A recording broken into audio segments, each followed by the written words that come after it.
Herkese merhaba. Bu videoda sizlerle beraber M-Probe markasının çıkartmış olduğu M510 Air dijital multimetresini inceleyeceğiz ve bu multimetrenin kullanımını öğreneceğiz. İyi seyirler. Öncelikle multimetrenin kutusunu inceleyerek başlayalım.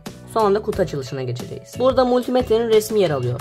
Sağ tarafta ise multimetrenin özellikleri. Üst taraftan başladığımızda ise multimetrenin kapasitör ve hertz ölçümü yapabildiğini bize söylüyor. Bu her multimetrede olmayan bir özellik. Altta ise multimetrenin otomatik bir şekilde seçim yapabildiğini bize söylüyor. Onun altında ise multimetrenin otomatik bir şekilde kapanmaya sahip olduğu. Yani biz bu multimetreyi 30 dakikadan fazla açık tutarsak multimetre kendini otomatik bir şekilde kapatıyor. Alt tarafta ise multimetrenin pil testi yapabildiğini söylüyor. Bu pil testleri 1.5 volt pil, 9.5 volt pil. Alt tarafta ise multimetrenin otomatik bir şekilde voltaj algılama özelliği olduğunu bize söylüyor. Bu gerçekten de çok güzel bir özellik. Onun altında ise multimetrenin bir tane feneri var. Onu bize söylüyor. Bu da karanlık ortamlarda ölçüm yaptığımızda bizim işimizi daha kolaylaştırmak için yapılmış bir özellik. Onun altında ise bu multimetrenin 600 volta kadar voltaj ölçüm yapabildiğini bize söylüyor. Ve burada multimetrenin isimleri yer alıyor. Sağ tarafa baktığımızda ise multimetrenin tekrar isimleri, barkod numarası. Arkasında ise multimetrenin diğer çeşitleri, diğer şeyinde de multimetrenin isimleri ve bu firmanın adresi yer alıyor. Şimdi kutu açılışına geçelim. Şu şekilde kutumuzu açıyoruz. Multimetre bu arada 0. Yeni açıyorum. Çünkü multimetremiz bu şekilde baloncuklu poşetle geliyor. Şu şekilde ölçüm yapmamız için bir tane kablo, bir adet kullanma kılavuzu ve bir adet multimetrenin kullanım kitapçının olduğu bir tane CD. Bu CD olmasaymış iyi olurmuş. Keşke bir adet USB flash bellek olsaymış. O yüzden bunu kullanamayacağız. Bende bunun dönüştürücüsü olmadığı için. Ama dediğim gibi keşke USB flash bellek olsaymış. Çünkü artık bilgisayarlarda hep flash bellek var. Yani CD devri kalktığını düşünüyorum. CD'yi o yüzden şuraya alıyorum. Ve kutu içeriğimiz bu kadar. Bu şekilde kutuyu şuraya koyuyorum. Kullanma kılavuzuna ihtiyacımız yok bu videoda. Çünkü ben bu multimetrenin kullanımını bu videoda sizlere öğreteceğim. Bu şekilde multimetremizin içeriği bu kadar. Bu şekilde multimetreyi alıyorum. Baloncuk poşette. Onu da sağ tarafa aldım. Bu şekilde multimetremiz. Ve üzerinde bir tane şey var, yapışkan var. Onu da hemen alıyorum ve multimetremiz bu şekilde. Bu yapışkanda da şeyleri verilmiş. Multimetrenin üzerinde olan işaretçikleri verilmiş. Bunları zaten açtığımızda göreceğiz. Multimetrenin pili var mı? Öncelikle bunu kontrol etmek istiyorum. Şunu alalım. Evet, multimetremizin pili var. Şimdi kablomuzu açalım. Kablo uzunluğu gayet iyi, bayağı uzun ve kabloyu bağlamak için üzerlerine bir tane koruma şeyi var. Adlarını tam bilmiyorum. Şimdi öncelikle kabloların nereye bağlandığından bahsedelim. Siyah kablo yani eksi kablo her zaman koma bağlanır. Bütün multimetrelerde siyah kablo her zaman koma bağlanır. Yani GND. Onu bağlıyorum. Bağladıktan sonra bize kırmızı kablo kalıyor ve ben kırmızı kabloyu neye göre ölçüm yapacaksam ona göre bağlamam gerekiyor. Yani ben burada sizlere şu şekilde göstereyim. Eğer ben kısa devre ölçümü, kapasitör ölçümü, diyot ölçümü, hertz ölçümü, voltaj ölçümü veya direnç ölçümü yapacaksam kırmızı kabloyu yani artı kabloyu şu şekilde bu sekmeye bağlamam lazım. Ama ben amper, miliamper veya pil ölçümü yapacaksam kablomu buraya bağlamam lazım. Yani artı kablomu. Veya ben sadece amper ölçümü yapacaksam kablomu buraya bağlamam lazım. Bu şekilde bağlantılarımı bu şekilde yapmam gerekiyor. Aksi takdirde multimetremiz zarar görebilir veya multimetremiz düzgün sonuçları vermelidir. Bu şekilde kablolarımı buna göre bağlamam lazım. Kabloya geldiğimizde ise şu şekilde eksi ve artı kabloda şu şekilde bir tane koruma verilmiş. Bu da ben eğer çok yüksek voltajları ölçüyorsam, mesela elim bilmeden şöyle tuttuğumda benim çarpılma olasılığım çok yüksek. O yüzden de buraya minik bir koruma verilmiş. Bu korumayı isterseniz şu şekilde çıkartabiliyorsunuz. Yani böylece de daha uzun bir çubuğunuz oluyor. Ama ben bunu takılı tercih ediyorum. Siz isterseniz çıkartabilirsiniz. Kırmızı kablo da aynı şekilde. Bu şekilde kablolarımı buna göre bağlamam lazım. Şimdi multimetrenin kullanımına geçelim. Biraz zoom yapmak istiyorum. Öncelikle multimetrenin üzerinde bulunan, hatta size şu şekilde anlatayım. Multimetrenin üzerinde bulunan hatlara bakalım. Burada benim kapatma yerim var, yani off. Buradan kapatabiliyorum. Ben buradan AC elektrik ölçebiliyorum. DC elektriğimi ölçebiliyorum ve buradan tüm ölçümleri bu hat üzerinden yapabiliyorum. Yani ben buradan kısa devre ölçümü, diyot ölçümü, ardından direnç ölçümü ve kapasitör ölçümlerimi buradan yapıyorum. Yani buradaki hat üzerinden. Bu konuya hemen geleceğiz. Buradan ben hertz ölçümü, yani frekans ölçümümü yapıyorum. NGV'de ise ben temassız bir şekilde voltu ölçüyorum. Yani elektriğin nerede olduğunu veya voltajın ne kadar olduğunu temassız bir şekilde görebiliyorum. Buna çok güzel bir özellik ve buna da geleceğiz az sonra. Ben buradan 9 volt pilimi ölçebiliyorum ve 1.5 voltumu ölçebiliyorum. Buradan tekrardan DC amperimi ölçebiliyorum. DC mini amperimi ölçebiliyorum ve sadece DC amperimi ölçebiliyorum. Dediğim gibi bunlar frekanslı amperler. Bu şekilde multimetrenin üzerinde bulunan kısımlar bunlardı. Şimdi şuradaki yerlere gelelim. Mesela ben multimetremi açıyorum. Gördüğünüz gibi üzerinde bir tane değer vardı. Tekrardan kapatıyorum. Açtım. Ben bunu hold dediğimde bunu durduruyor. Yani benim multimetrenin üzerinde bulunan değeri donduruyor. Yani o öyle kalıyor. Real'de ise bu değeri sıfırlıyor. Bu şekilde görmüş olduğunuz gibi sıfırladı. Pardon, real'deydi. Rank'te ise mesela ben şu şekilde direnç ölçümü yapacağım. Mesela ben bunun M olmasını istemiyorum da buradan değiştiriyorum. K olmasını istiyorum. Yani K'lı bir direnç ölçümü yapmak istiyorum. M'li bir direnç ölçümü yapmak istemiyorum da veya sadece ohm'lı bir direnç ölçümü yapmak istiyorum. Bu şekilde bunları ayarlayabiliyorum. Rank komutu da bu şekilde. Burada her yazan kısım var. Ben frekans ölçümlerimi yapmadan önce ilk önce bu kısma geliyorum. Ardından frekans düğmesine bastığımda bu şekilde ben frekanslarımı bu şekilde ölçebiliyorum. Yani multimetremin üzerine bulunan komutlar bunlardı. Şimdi multimetremizin üzerinde bulunan kısımların nasıl kullanıldığına geçelim. Öncelikle ben AC voltaj ölçümü ile başlamak istiyorum. Ya AC voltaj ölçümünü en iyi nasıl yapılır? En iyi prizlerimizde yapılır. Çünkü prizlerimiz AC voltaj veriyor. Televizyonlarımız, güç kaynaklarımız veya telefonlarımız da DC elektrikle çalışır. Bu da bir bilgi olsun. O yüzden ben voltaj ölçüm yapacağım için voltaj kısmına geliyorum. Ardından eksiği de koma takıyorum. Zaten burada siyah bir şekilde verilmiş. Siyah kablo her zaman koma takılır.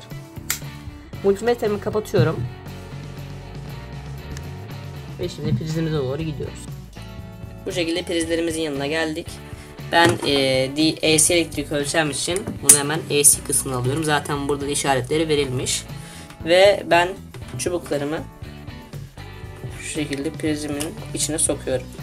Yani bu arada şunu diyeyim, ben prizlerin uçlarını çıkarttım daha kolay bir şekilde ölçebilmek için. Bunu da soktum. Şu anda bize ölçümümüzü yapıyor.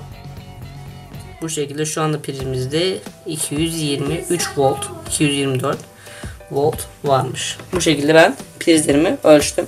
AC elektriğimizi bu şekilde ölçebiliyoruz. Bu şekilde biz prizlerimizde olan AC elektriği ölçtük ve görmüş olduğunuz gibi 220 volt, 225 volt çıktı. Bu şekilde AC elektriklerimizi buradan ölçebiliyoruz. Zaten burada dediğim gibi sembolleri var. Ve ben daha kolay bir şekilde ölçüm yapabilmek için üzerindeki olan başlıkları çıkarttım. Bunları siz isterseniz takabilirsiniz. Zaten burada küçük bir güvenlik uyarısı vermiş. Ama ben bunları çıkık bir şekilde kullanmayı tercih ediyorum. Şimdi biz bir DC elektrik ölçelim. O yüzden bana bir tane elektronik güç kaynağı lazım. Bu şekilde güç kaynağımızı getirdik. Bu arada bu güç kaynağını hatırlarsanız elektronikte kullanabileceğimiz güç kaynakları videosunda kullanmıştık. O videoda sağ üst karttan gidip izleyebilirsiniz. Güç kaynağından da ayarlı bir DC güç kaynağı. Ben bu videoda bunu kullanacağım. Ölçüm yapabilmek için adı üstünde bir DC güç kaynağı. Peki ben ölçüm yapabilmek için buradan DC'ye gelmem lazım. AC'mi buradan ölçüyordum hatırlarsanız. DC'mi de buradan ölçeceğim. Zaten burada da işaretleri var. AC işareti. Burada da DC işareti var. Ve ben buradaki kablolarımız buradaki deliklerin rengine göre sokmam lazım. Şu şekilde multimetremi biraz yakınlaştırayım. Ama ben bu propları sokmadan önce güç kaynağımı çalıştırıyorum ve bu şekilde 6 volt ayarlıymış. Bu şekilde bunu 15 volt ayarlayalım. Ben bunun ucunu buraya sokuyorum. Çünkü kırmızı, eksiği siyah sokuyoruz. Artıyı da kırmızıya. Bu şekilde burada bana 14. Zaten güç kaynağı üzerinden de görebilirsiniz. Burada bana tam bir ölçüm yapılıyor. Bu şekilde bana ölçümümü yapıyor. Ve tam ve doğru bir şekilde ölçüm yapıyor. Zaten orada görüyorsunuz 14.8 şeklinde. Burada da görüyorsunuz zaten. Bu şekilde DC elektriklerimizi de bu şekilde ölçebiliyoruz. Multimetremizi şimdi kapatalım. Bu şekilde DC elektriklerimizde buradan ölçüm yapabiliyoruz. Şunu da demeden geçmeyin. Bizim multimetremiz 4 haneli bir multimetre. Bu bize fazlası yeterli. Peki ya 5 haneli multimetreler de var. Peki bu hane bize ne işe yarıyor? Multimetrenin daha ayrıntılı bir şekilde ölçüm yapabilmesini sağlıyor. Ya bu da şu anlama geliyor. Mesela ben burada bir tane direnç ölçümü yaptım. Mesela 15K.0 yazdı. Yanında hani 5 haneli ya. Sonra yanında 5 yazdı. Bu şekilde daha ayrıntılı bir şekilde ölçüm yapabiliyorsunuz. Ama bizim multimetremiz 4 haneli. Şimdi biz komponent ölçümlerine gelelim. Onun için burada görmüş olduğunuz gibi buradaki sekmeye ekliyorum. Ve burada direnç ölçüm ayarlı ve M şeklinde bir direnç ölçüm ayarlı. Peki ya nasıl değiştireceğiz bunu? Ben mesela kapasitör ölçmek istiyorum. Bu şekilde bu düğmeye basarak diyot ölçümüne gelebiliyorsunuz. Sonra buradan kısa devre ölçümü, kapasitör ölçümü yani burada NF yani pikofarad, onu da ayarlayabiliyorsunuz buradan. Bu şekilde bunlara geçiş yapabiliyorsunuz aralarında. Ben tekrardan dirence geldim. Dirençten ilerleyerek gidelim. Hemen elime bir adet direnç alıyorum. Elime 220 ohmluk bu şekilde bir direnç aldım. Renk kodunu şuraya koyarım. Direnç ölçüm yapabilmek için bu hatırlarsanız 220 ohm. Ben bunları buradan ohm ayarlıyorum şu şekilde. Eğer siz ölçeceğiniz direncin kodunu veya ne olduğunu bilmiyorsanız bunları teker teker deneyerek görebilirsiniz. Ben bunu ohm'a aldım. Bu arada şunu da diyeyim. Ben multimetremin hold tuşuna 2 saniye basıp multimetremin ışığını açabiliyorum. 2 saniye basıp tutarak da multimetrenin ışığını kapatabiliyorum. Ve ayrıyeten şurada da multimetrenin feneri var. Bu şekilde. Sizlere daha ayrıntılı bir şekilde göstermek için feneri de gayet güzel bir şekilde aydınlatıyor etrafı. Yani multimetre fener bile var yani öyle düşünün. Şimdi de biz 220 ohmluk direncimizi ölçelim. Ölçmek için hatta daha rahat bir şekilde ölçmek için hemen kendime bir adet breadboard alıyorum. Breadboard ve jumper kablo kullanım videomuzda sağ üst kattan izleyebilirsiniz.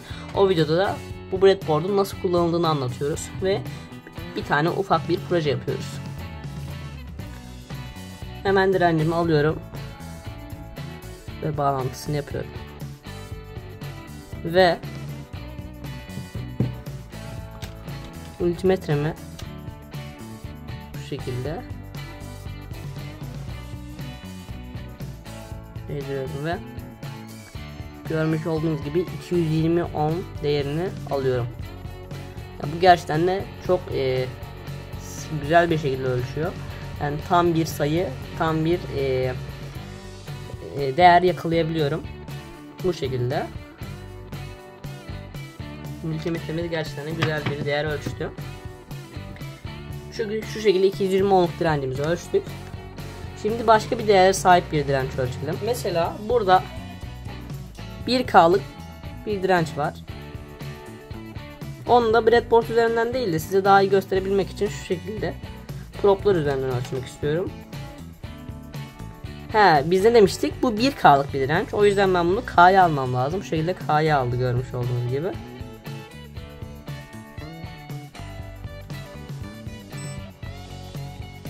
Pardon. Bilmeden tekrardan K'ya alıyorum ve görmüş olduğunuz gibi 1K değerini görebiliyorum. Mesela hold'a bastım. Bu sayıyı sabitledim. Mesela bakın. Sayı hiç artmıyor. Buna şey yaptığımda bakın. Tekrardan 1K değerini görüyorum. Yani bu tam 1K olmuyor ama size dediğim gibi şu şekilde. Bu 970 diyor ya. Bu zaten 1K olduğunu anlayabiliyorsunuz. Yani zaten bu yuvarlayarak da ölçüm yapabiliyorsunuz. Yani anlayabiliyorsunuz multimetreyi. Bu şekilde 1K direncimizi de ölçtük. Bu şekilde biz direnç ölçümlerini de yapabiliyoruz. Şimdi sırada ne varsa onun ölçümünü yapalım. Tekrardan seleş diyorum, yani diğer komponent ölçümüne geçeceğiz. Sırada diyot ölçümü var. Diyot için hemen kendime bir tane diyot almam lazım. Evet, diyodumuzu aldık. Diyodun hangi değere sahip olduğunu ben bilmiyorum. Bu sizlerle beraber ölçerek göreceğiz. Bu arada diyodun çizgili bacağı eksi, çizgisiz bacağı da artıdır. Bunu da sizlere söyleyeyim. Buna göre de problarımızı bağlayacağız. Hem çizgili bacağı şu şekilde eksi probumu, çizgisiz bacağı da artı probumu bağlıyorum. Multimetremizi açmamışız. Hemen komponent ölçme yerine geliyorum ve seleş diyerek diyot ölçme kısmına geliyorum. Ve buradan görmüş olduğunuz gibi 511'lik bir diyot olduğunu buradan görebiliyorsunuz. Hatta üzerinde de yazıyor herhalde. Aynen yazıyor. Bu şekilde diyotlarımızla ölçümünü yapabiliyoruz. Benim elimde bir tane diyot vardı. O yüzden bu diyotu ölçebilirdik. Yani elimdeki bütün diyotlar tükendi maalesef. Kullandım hepsini. Şimdi seleş diyerek sıradaki komponentimizi ölçelim. Sırada kısa devre ölçümü varmış. Kısa devrede kısa devrelerini ölçüyor. Mesela ben bir tane kart yapmıştım. Çok basit. Şu şekilde göstereyim sizlere. Mesela ben bunun ikisini birbirine değdirdiğimde kısa devre olduğunu anlıyorum veya bunların ikisini birbirine temas ettiğini öğrenmek için bu şekilde bakın burada kısa devre olduğunu, bu şekilde kısa devre testi yaparak bunları anlayabiliyorum. Bu şekilde kısa devre testini yapabiliyorum. Bu arada kısa devre testi yaparken de bir yandan da bu kısa devrenin nasıl bir voltaj geçtiğini ölçebiliyorsunuz buradan. Bu da gerçekten güzel bir özellik. Kısa devre testini de bu şekilde yapabiliyoruz. Şimdi sıradaki özelliğimize geçelim seleş diyerek. Buradan da kondansatör ölçüyoruz. Şöyle bir adet kondansatör alıyorum. Bu arada kondansatörlerin uzun bacağı artı, kısa bacağı ise eksidir. Ona göre bağlantısını yapıyorum. O yüzden siyaha kısa bacağı bağlıyorum. Kırmızıya da uzun bacağı. Ve buradan ölçümümü yapıyorum. Bu şekilde kondansatör ölçümlerini de bu şekilde yapabiliyorum. Buradan da komponent ölçümlerini yapabiliyorum. Peki ya ben hertz ölçümlerini nasıl yapacağım?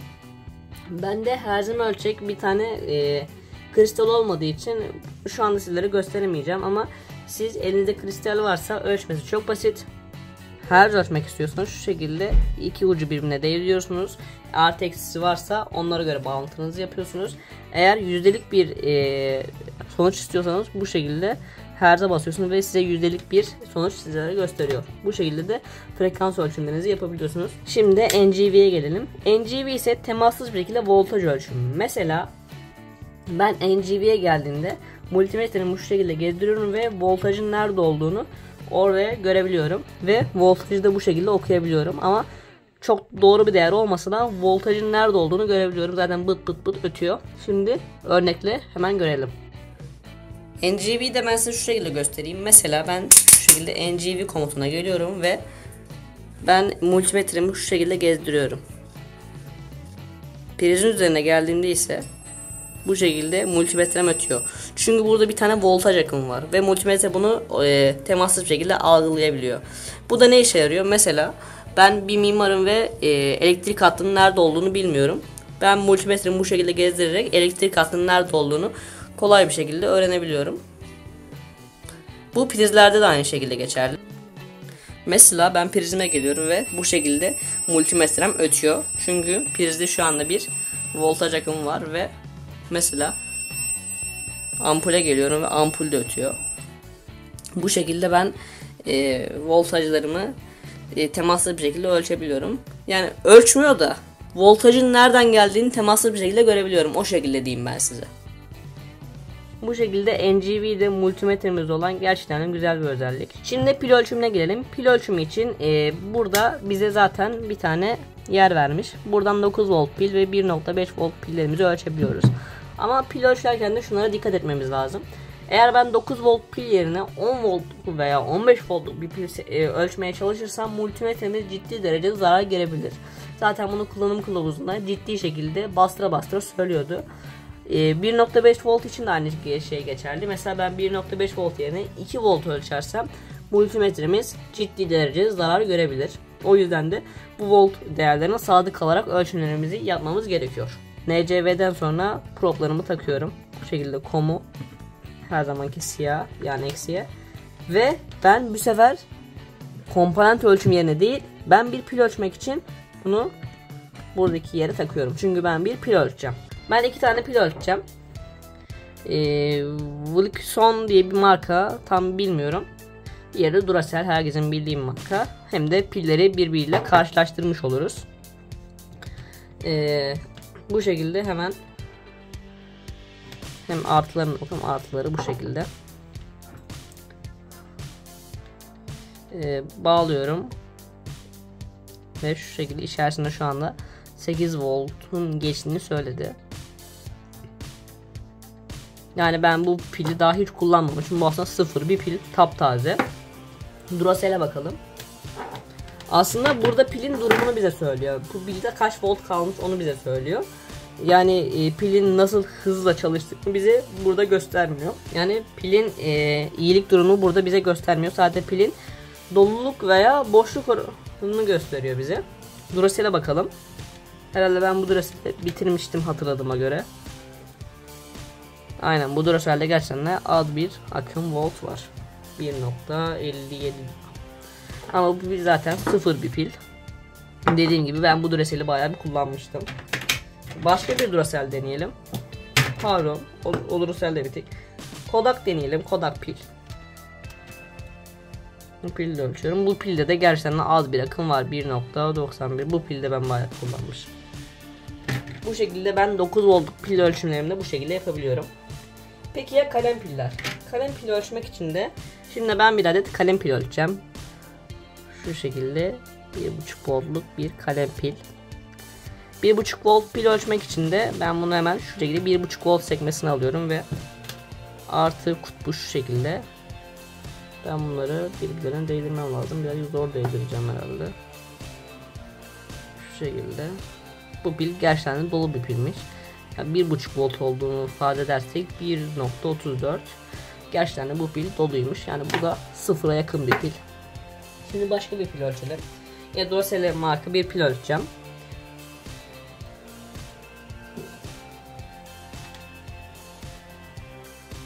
Bu pil de aslında dolu bir pil. Şu şekilde bilmeden elim kaydı. Aynen, bu pillerde dolu piller. Bu şekilde pillerimin de doluluk oranını bu şekilde test edebiliyorum. Şimdi pil kısmını bitirdiğimize göre amper kısmına gelelim. Ben bu videoda mikroamper, miliamper ölçmeyeceğim. Sadece düz amper ölçeceğim. Zaten mikroamper, miliamper ile amper ölçmek tamamen aynı. Sadece ben amper ölçerken probumu buraya, mikro ve miliamper ölçerken de veya pil testi yaparken de probumu buraya bağlıyorum. Yani bu şekilde. Ama ben bu videoda sadece amper ölçeceğim. Şimdi ben ne amper ölçeceğim onu sizlere söyleyeyim. Ben bir tane DC motor amper ölçeceğim. Yani bu motoru çalıştıracağız ve üzerinde geçen amper ölçeceğiz. Onun için de minik bir devre yapmamız lazım yani. Yani şu şekilde yapacağız. Ben güç kaynağımdan şu şekilde 5 volt ayarladım. Ve DC motorun bir tane ucunu şu şekilde motoruma bağladım. Bu arada kaç volt verdiğim hiç önemli değil. Ben sadece amperini ölçmek için ölçeceğim. Bunu da şunu ampere getirelim. Ben eksi kablomu ise şu şekilde multimetremin eksi hattına şu şekilde bağlıyorum. Zaten devreyi de şuraya bir yere koyarım. Oradan siz de yapabilirsiniz amper ölçümü için. Ben artı kablomu ise şu şekilde motorun bu bacağını değdirdiğimde motorumun çalışması lazım. Bu şekilde motorum çalışıyor ve amper değerlerini gördünüz. Motorumu şu şekilde çalıştırıyorum ve şu anda motorum 466 amper çekiyor. 0.470 bu şekilde amperler çok değişiyor. Mesela ben voltajı azaltıyorum. Şu anda 5 volttaydı. Mesela ben bunu 2.2 volta çektim. Görmüş olduğunuz gibi motor biraz daha yavaşladı ve görmüş olduğunuz gibi amper değerimiz de azaldı. Yani bu neymiş? Voltaj amperde etkili bir değermiş. Bu şekilde amper ölçümlerimi de yapabiliyorum. Dediğim gibi mikroamper ve miliamperde ölçümleri de tamamen aynı. Dediğim gibi sadece yerlerini değiştirmemiz ve proplarını doğru yerlere takmamız lazım. Bu arada range'i tekrardan anlatıyorum. Belki anlaşılmamış olabilir. Range mesela ben ölçeceğim yer üzerinde bir sürü çeşidi var ya, ben o çeşitleri range üzerinden seçebiliyorum. Mesela ben bir dilimde mi ölçmek istiyorum yoksa iki basamaklı bir dilim mi ölçmek istiyorum. Bu şekilde bunların hepsini seçebiliyorum range komutu sayesinde. Bu şekilde multimetremizin kullanımı bu şekildeydi. Ben multimetremi çok beğendim. Zaten eski kullandığım multimetrede UT33D multimetresiydi. Unit markasını çıkartmış oldu. Zaten Amprobe daha profesyonel bir marka. Bu multimetreyi ben gerçekten çok sevdim. Sizlere de tavsiye ederim. Bu arada bu ürünün linkini de açıklama kısmında bulabilirsiniz. Veya şu multimetrenin de linkini açıklama kısmında bulabilirsiniz. Yani bu da benim için gerçekten de çok fazlasıyla gören bir multimetreydi. Yani yıllarca ben bunu kullandım. Ama sıra yeni bir multimetreye geçiş zamanı gelmişti. Şunu da diyeyim. Burada da sabitleme ayakları var. Mesela buradan iki tane silindir geçiyor ve biz bunları multimetremizi sabitleyebiliyoruz. Burada da ayağı var. Söylemiştim zaten. Bu şekilde multimetrenin kullanımı bu şekildeydi. Bu arada sizin daha ayrıntılı bir şekilde bilgi edinebilmeniz için ben multimetrenin katalog kısmını açıklama kısmına bırakacağım. Oradan da sizin multimetrenin mesela kaç K'lık bir direnç ölçerken kaç dakika beklemelisiniz onun üzerinde veya atıyorum 500 volt ölçerken o 500 voltu kaç dakika boyunca ölçebilirsiniz. Bunların hepsinin ayrıntılı bir şekilde verildiği bir katalog var. O kataloğda aşağıdaki açıklama kısmından da inceleyebilirsiniz dediğim gibi veya o kataloğu indirebilirsiniz. Bu arada multimetremizin son bir özelliği kaldı. O özellik ise otomatik kapanma. Otomatik kapanmayı da ben size hızlandırılmış bir videoyla göstereceğim. Hemen multimetremizi açıyoruz ve şuraya şu şekilde koyuyorum. 30 dakika sonra görüşürüz. Hızlandırılmış bir videoyla bunu sizlere göstereceğim. Sonra da videonun kapanışına geçeceğiz.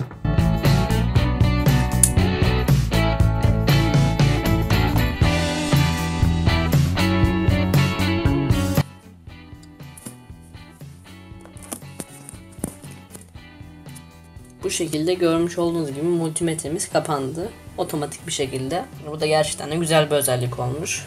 Multimetrenizi açık unutursanız otomatik bir şekilde kendisi kapanıyor. Mesela şu şekilde multimetrelerde siz bunu bir kere açtığınızda bu her zaman açık kalıyor. Yani sizin buradan bunu kapatmanız lazım. Bu multimetrede 30 dakika geçen bir sürede multimetreniz otomatik bir şekilde kapanabiliyor. Evet, videomuzun sonuna geldik. Umarım videomu beğenmişsinizdir. Ben bu multimetreyi gerçekten çok beğendim. Zaten bu benim eski multimetremdi. Ben yenisine geçtim artık. Amprobe markasını ilk defa kullanıyorum ve gerçekten de hoşuma giden bir marka oldu kendisi. Bu şekilde ben dediğim gibi multimetreyi gerçekten de beğendim. Sizlere de tavsiye ederim. Bu arada bu ürünlerin hepsinin linkleri açıklama kısmında etiketli. Onları da siz de oradan gidip satın almalarınızı yapabilirsiniz. Umarım videomu beğenmişsinizdir. Umarım video sizler için yararlı ve güzel bir video olmuştur. Videoyu beğendiyseniz beğenmeyi unutmayın. Ayrıca yorumlarınız, düşünceleriniz benim için çok değerli. Bunları da yorumlar kısmında bana özgürce iletmeyi unutmayın. Kanalıma abone olup yanındaki zil butonuna basarsanız da videolarımdan haberdar olmuş olursunuz. Kendinize iyi bakın. Görüşmek üzere. Bay bay.